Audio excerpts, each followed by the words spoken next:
So, nothing happened here this week. How about you, Dwayne? Such a quiet week. It has been a quiet week. I think everybody at Cyber just decided to shut their computers off. Oh, Yeah. well, wait. I thought I heard about something in Eastern Europe. Nah, nothing's going on over there. Yeah. Oh, my God. That's what they'd Just like kidding. you to think. That's what they'd like you to think. Right. Don't look here. Oh, it's Everything's terrible. fine. We'll get into that, I'm sure. Yes. Yes, we will. Yes.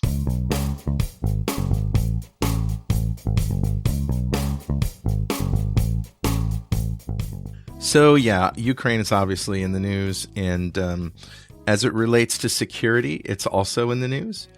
But we're going to leave that story until the end, right, guys? Yeah, because otherwise it'll be the whole show. Right. And honestly, there's a lot of important things that need patching this week in light of what's going on worldwide. So we want to go over some of those things as well. If losing money in your business wasn't incentive enough to patch, maybe what's going on in the world will be incentive. So let's start with our favorite target, WordPress. I knew you'd start there. Oh, So WordPress. WordPress is trying to do the right thing, and they're forcing an install of a patch on 3 million sites.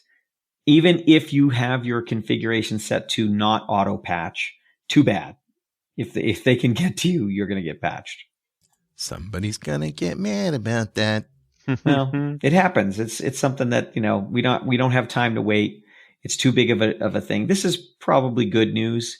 But it's not good news because it keeps WordPress in the news as a platform that is very Swiss cheesy.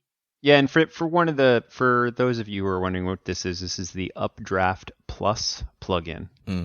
So it has a vulnerability. You can get access to data, yada yada yada, that sort of stuff. And we'll post a link on it. But a bigger question, Patrick and Carl. So taking what's happening globally, which we'll talk about. Do you think it's better that a company take a stance of, we're just going to force a patch on you? Absolutely. As opposed to we're going to give you the right to manage or not manage your own systems. Well, it depends. Microsoft tried that and then forced a patch that broke other things, right? Right. Yeah, right. You've got to be right. If you're going to do this, you have to be right. But I don't know that you can be right 100% of the time, right? Well, you take your chances. I mean, well, that brings us to a new segment that we're calling Vocabulary Word of the Day. Today's word is foist. Foist. F-O-I-S-T. To impose an unwelcome or unnecessary person or thing on, as in, don't let anyone foist inferior goods on you. It's or patches. It's a word that I've heard quite a lot in the news in the last few years, and it's a great word. I love this word. Some people would say that WordPress was foisted on them by their web developer. Yeah, that's right. WordPress itself. I doubt most companies that have WordPress in their environment said, I want to use WordPress because I heard it's such a solid platform. I think, you know what, Patrick? I'm going to say this. I'd say if there was a better platform out there, I know. It would have been. I know.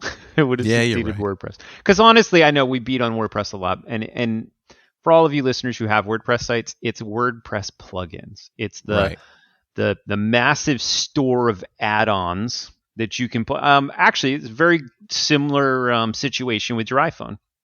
Take an iPhone. If you were to never install an app on your iPhone, but just use what's on the iPhone, it's probably impossible to hack. But now add some random app from the store developed by some random guy in the middle of nowhere, and that's where you invite the risk. And it's the same thing here with plugins. Well, fortunately, that the fact that we have an app store means that the companies, Google and Apple has done it from the very beginning. Google not so much from the beginning, but at some point they started, being very critical about and having strict standards and guidelines as to what the app can do and what it can't. And they're code reviewed, and sometimes hacks slip by them, but most of the times they don't. So the things like Xenomorph won't ever happen? Oh, wait, we'll talk about that later. They do happen, but soon too. But not as the blatant rip-off apps. Yes. Are So coming back to this though. So you're a big company. You're Microsoft. You're Apple. You're whoever. Let's take Apple iPhones for example.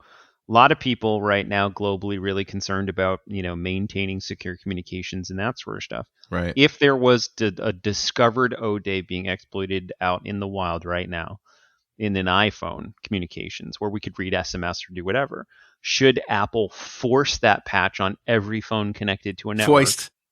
Foist. Foist. How many points do we get every time we use the word foist in a It's a drinking game for me, and I'm already 3 in, so you guys better catch up. What was that? Super Troopers with meow? Oh. No, I just happen to be drinking a sugar-free electrolyte drink, but I got coffee, black, shaken, not stirred. So, as a large vendor like Apple, do you have the right to force whatever code down you think is most secure? Well, I don't know. Well, I mean, people vote with their feet. If you make the wrong decision in that regard, people will leave your platform. If you make the wrong decision in the other regard, like if you allow them to be like, why didn't you protect me from myself? There's some people who would be upset that you didn't. Yeah. So that sounds like a lose-lose situation. It is. Yeah. Welcome to vendor. Welcome to being a vendor.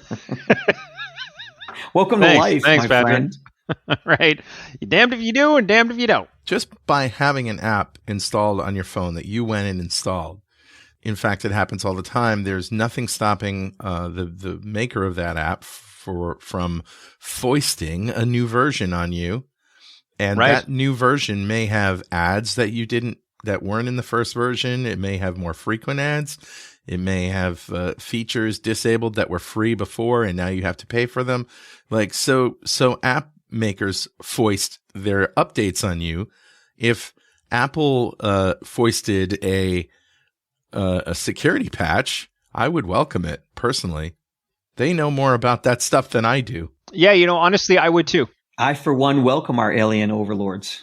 Yeah, but I mean, it's the alien versus the alien you don't. I would much rather have somebody at the helm whose job it is to weed out the wheat from the chaff. Was it on Futurama? Kang for Emperor. I mean, honestly, if Apple were to force updates on my iPhone, I would be okay with it. I don't even notice it sometimes. Like, if I'm not diligent about going into that settings area and seeing that there's an update, sometimes I don't even notice it. So I'd be happy if my phone just rebooted every once in a while because it was putting an update on there. Honestly, you should be rebooting your phone every week anyways. But there's a thing called auto updates, so you can do that.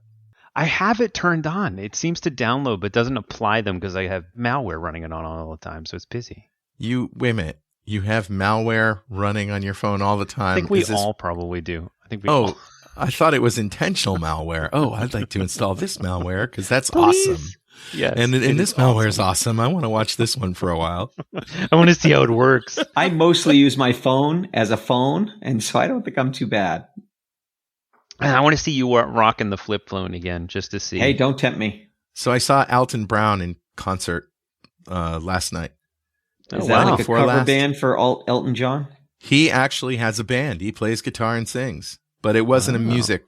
It was, he basically said he's doing everything that he couldn't do on television, or he wasn't allowed to do, or allowed to talk about, or whatever. So it was part comedy, it was part stories. And one part of it, he was talking about when he was a kid, and you used to have a phone nook in the house because there was only one phone. Yeah. Because there was... He's being very get off my lawn about it, right? He's like, we didn't need email. We went to the moon without email. And I just think it's funny that he's using email as sort of the example of high tech communications. Yeah. Anyway. So, should we talk about Expeditors? Yeah, let's talk about Expeditors. All right, so it's another ransomware attack, and Expeditors is the name of a freight forwarding company. Well, this is another example of of an organization being attacked that 5 years ago would have been considered off limits. It wasn't off limits, and we just had the hope that hospitals and places like that wouldn't be attacked, and water treatment plants. But logistics, transport operations, people's lives could be, lost as a result of something that needs to arrive not arriving. medical equipment, things like that. So this is a big deal. They've actually shut down global operations after a ransomware attack. So the drum continues to beat. This is a bleeping computer article, but I love the little section in the middle that says, hey, we were tipped off by an anonymous tip that this happened. It wasn't actually announced by Expeditors yet. And then right after that, it says, if you have firsthand information about this or any unreported cyber attacks, contact us confidentially on Signal.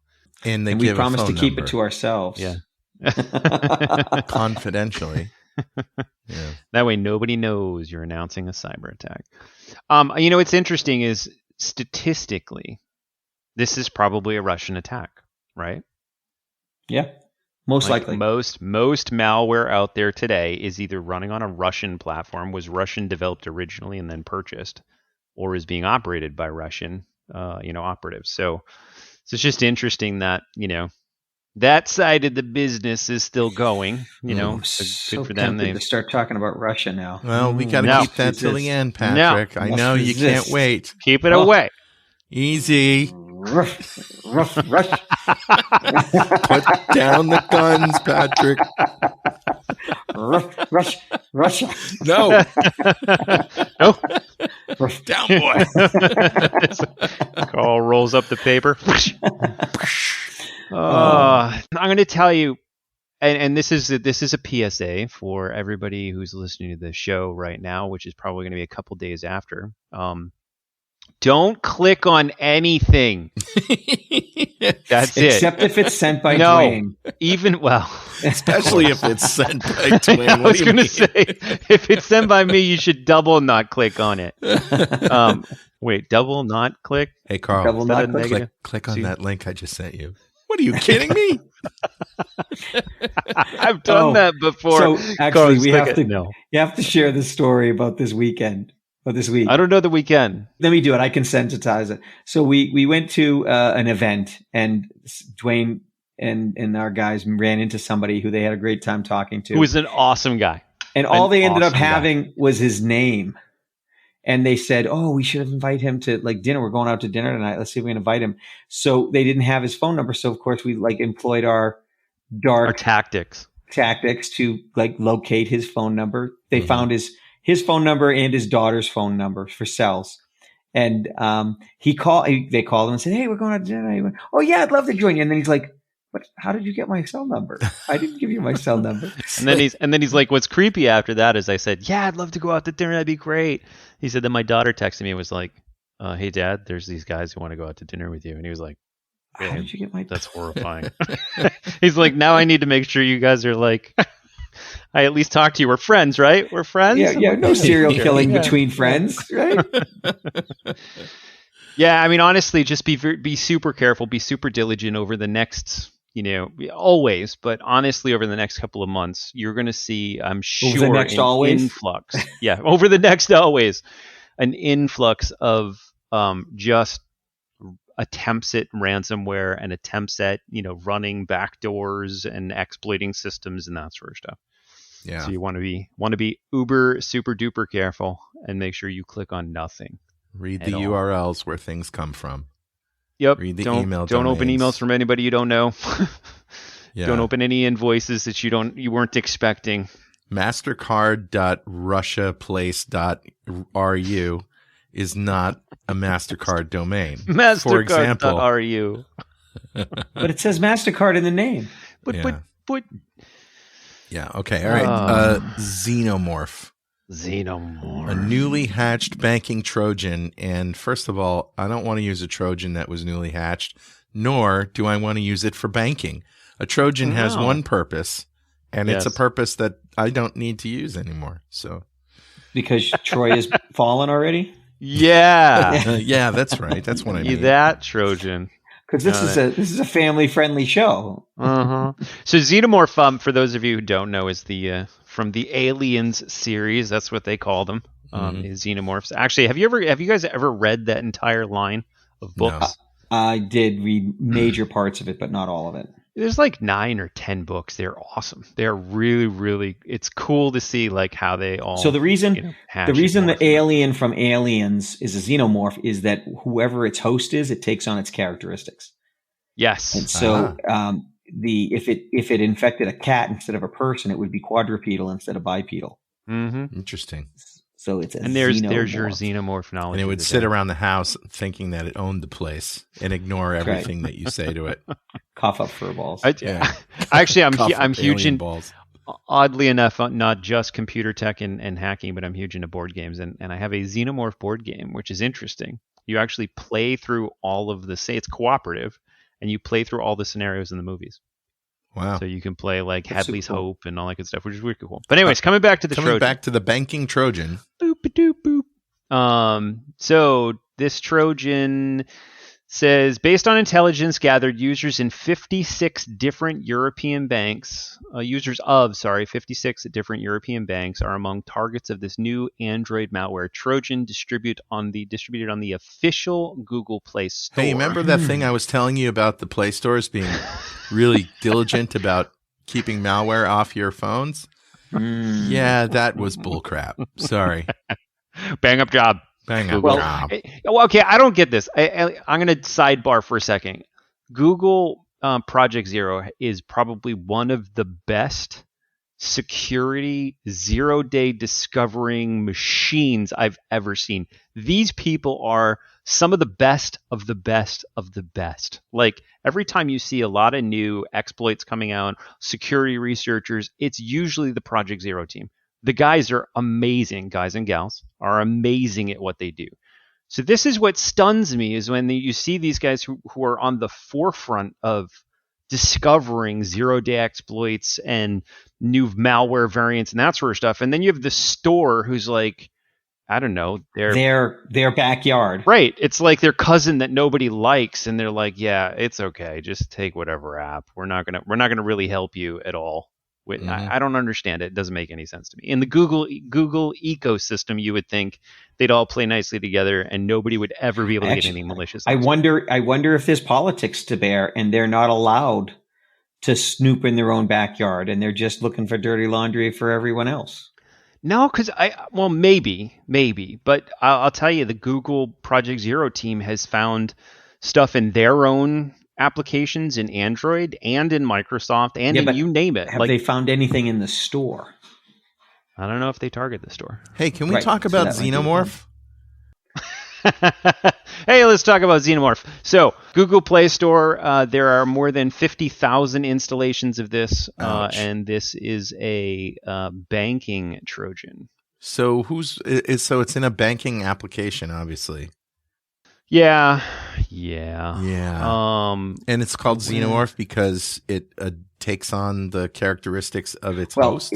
It comes from it's a descendant from Alien, which is Alien is a malware.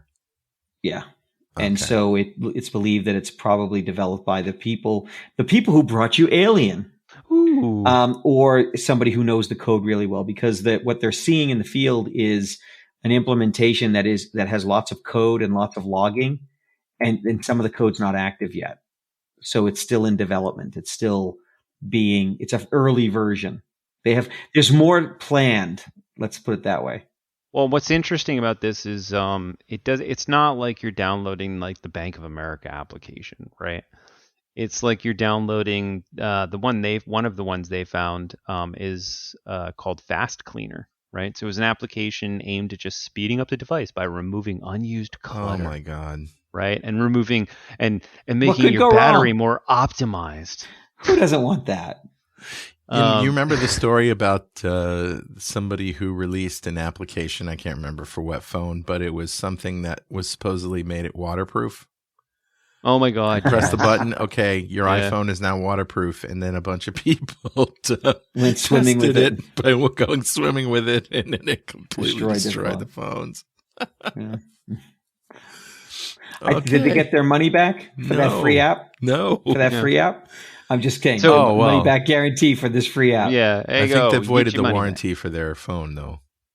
So what's interesting about this one is this one's another overlay. So it says the main sort of vector of the attack is an overlay stealing credentials, SMS notifications, and 2FA, right? So What's an overlay? It's something that can run on top of the existing application. So when you open your banking app, right, and you go to type in your username and password, and then you get texted your 2FA, and then you type that in, this overlay picks that up. Right, exactly.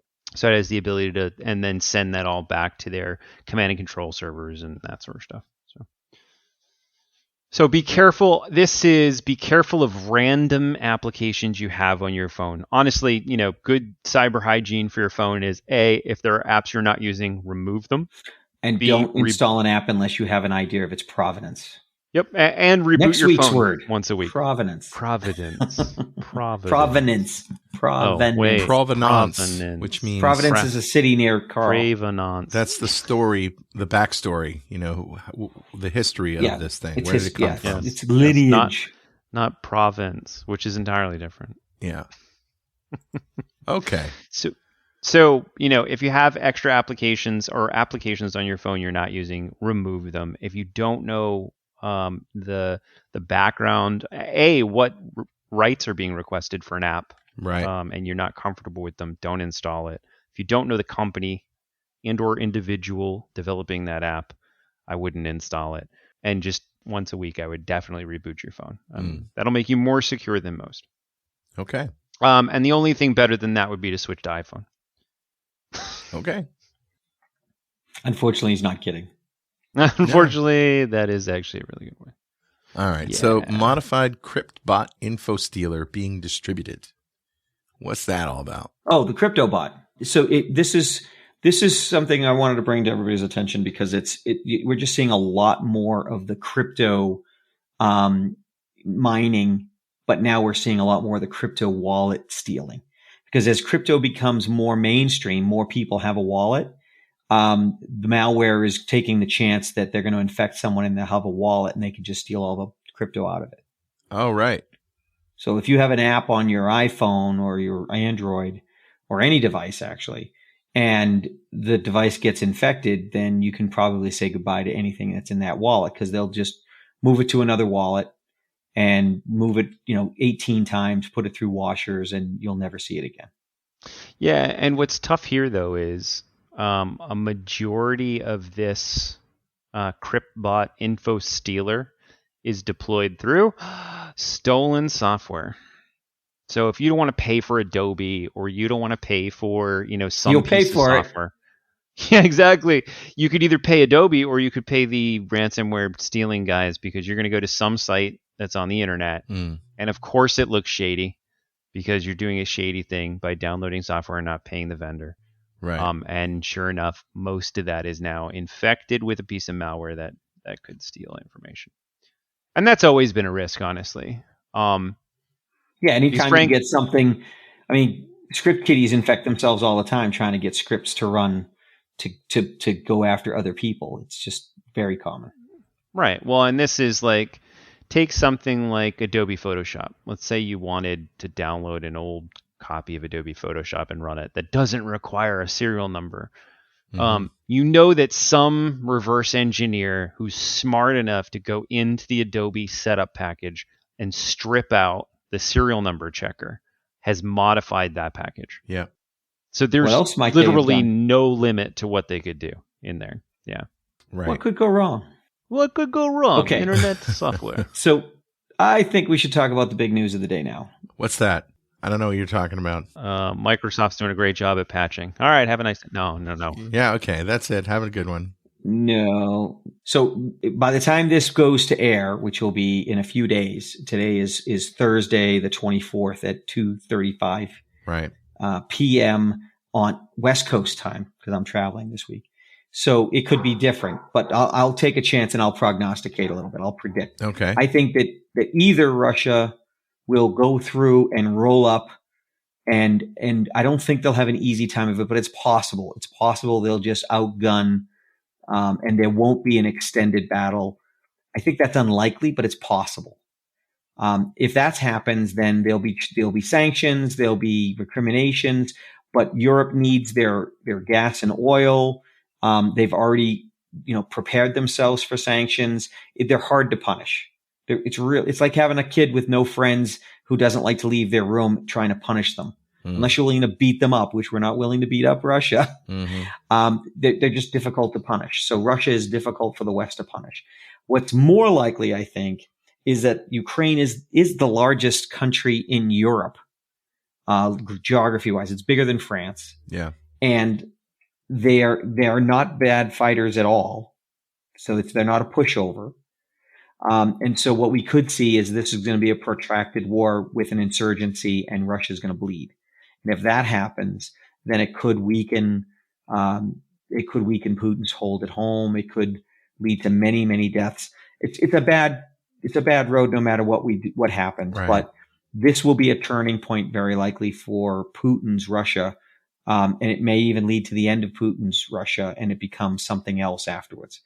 I hope it's minimal. I hope, they find a way to stop it. But I think now that it's in motion, it's not going to stop.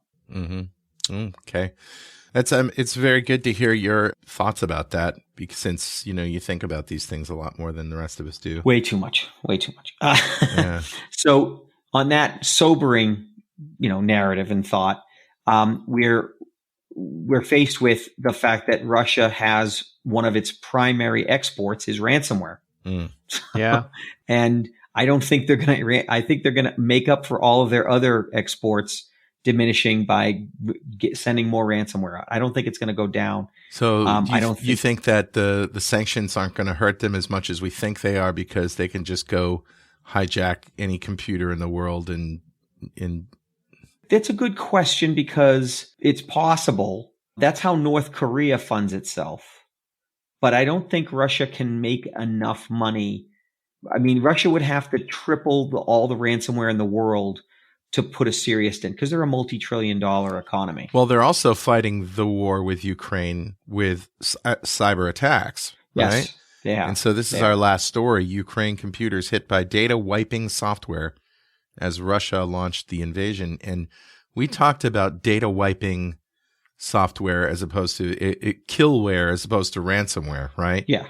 And sometimes it even pretends to be ransomware to add insult to injury. So you have to pay to then find out your data's already gone. Yeah. Well, and I think we had reported on this when first tensions started to arise between Russia and Ukraine, I don't know, a few weeks ago, maybe even a month ago at this point, or where it seemed like there were a couple sites that were hit.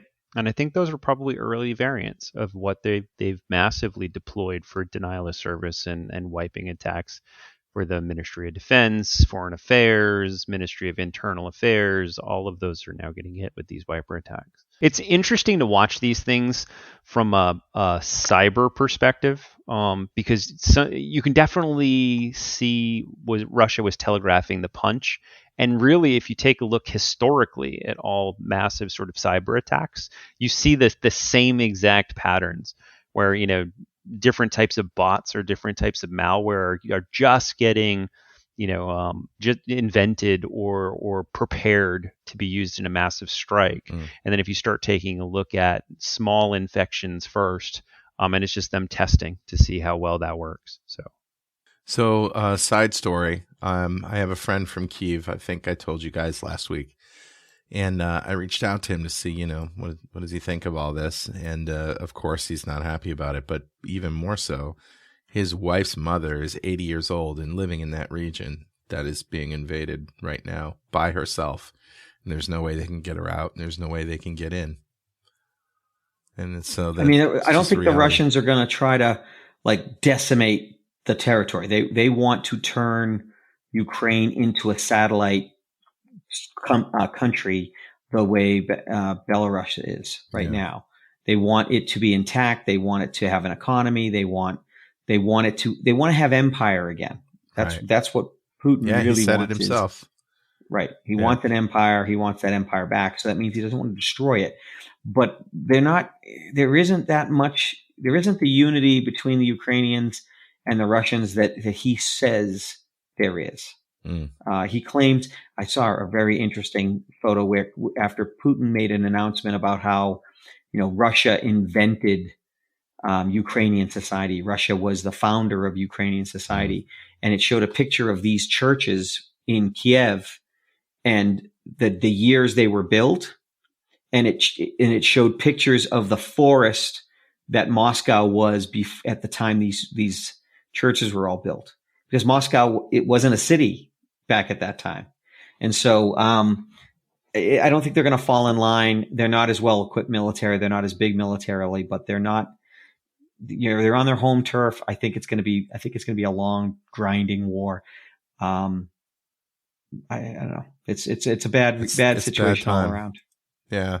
And it also means, to bring it back to computer security, that we need to be even way more diligent than we have been in the past, because, especially if we, the United States, gets more and more involved in, and, our European allies, all of our allies, most of the world is, is a target from Russia. Yeah. So we all have to be more diligent about keeping ourselves patched and, listening to Security This Week, sending off the URLs to your friends. Say, hey, we're preaching guys to are the silly, choir. but you should listen to them. People are listening. We appreciate it, yes. But we're trying to do our part by spreading the good word. Please keep spreading it. Yeah, and absolutely, all of the U.S. Cyber agencies like CISA and that sort of stuff over the last 24 hours have gone into hyperdrive, just saying like everybody needs to patch what they have. Everybody needs to be making sure that they're not clicking on things, because it's not a far stretch to think that as a preemptive attack, Russia may start sending a lot of malware this way just to make a point. Hey, don't get involved in this conflict. Well, and as retaliation for sanctions are going to be something that's going to happen for a while. And so Russia, misery loves company. Russia's going to love to share the wealth. Right. Well, and you could definitely, I could see that being a strategy. I agree with you 100%. Like, hey, listen, you're going to sanction us? Fine. We'll just keep pulling even more billions of dollars out of your economy through ransomware. Yeah, but I don't know that the ransomware gangs in Russia are really that closely associated. I think they operate with impunity, but I don't think they're paying kickbacks to the GRU or to the Kremlin directly. Yeah. Okay. So maybe I'm just a conspiracy theorist, but you take a look at, like, even if I were to look at the CISA website right now, just yesterday. Joint Cybersecurity Advisory, new sandworm malware Cyclops blink replacer VPN filter, and they go through a whole bunch of new pieces of malware that came out yesterday. Just seems the timing seems weird. Yeah. Like, hey, they enter into a conflict, and then some random gang decides they're going to throw malware out there. I don't know. So yeah, just patch. It's interesting, but for everybody who's listening, absolutely make sure you patch. Make sure you're careful what you click on. Yeah. Because over the next couple of weeks, it's important. And hopefully next week's show will be a little bit, we'll have some better news for you. Lighter. I hope so. I don't know. One last thing. If Putin wanted to weaken NATO, he had exactly the opposite effect. Yeah, I agree. NATO hasn't been this united since the fall of the Berlin Wall. I agree with that, Patrick. All right. Well, have a good week, y'all, and we'll see you next time. And if you're listening to this from anywhere near the conflict zone, good luck, and our hearts are with you. We're thinking about you. And next week, tell me how I did on my prognostications. It'll be really interesting to see if any of your predictions come true. Smart people don't make predictions. Okay. Wow. Your musings, then. There you go. Yeah. All right, guys. I'm admitting I'm not smart. It's just I shouldn't have made any predictions. All right. We'll see you next time. Bye-bye. Thanks. Bye. Bye, guys.